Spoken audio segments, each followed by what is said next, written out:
রমনা কালী মন্দির ভারতীয় উপমহাদেশের সবচেয়ে বিখ্যাত হিন্দু মন্দিরসমূহের মধ্যে অন্যতম।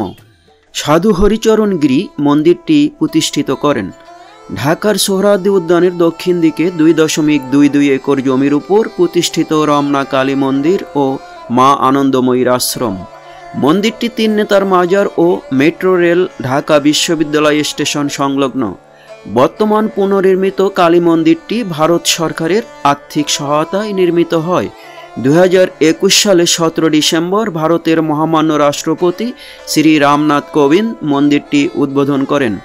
রমনা কালী মন্দিরে বর্তমানে কালী মন্দির ছাড়াও আরও বেশ কয়েকটি মন্দির রয়েছে। তাদের মধ্যে অন্যতম হল দুর্গা মন্দির, লোকনাথ মন্দির, রাধা গোবিন্দ মন্দির, মা আনন্দময়ীর মন্দির, হরিচাঁদ মন্দির ইত্যাদি। পূজা অর্চনার পাশাপাশি মন্দিরটিতে বিভিন্ন সামাজিক অনুষ্ঠান যেমন বিবাহ, অন্নপ্রাশন ইত্যাদি অনুষ্ঠিত হয়।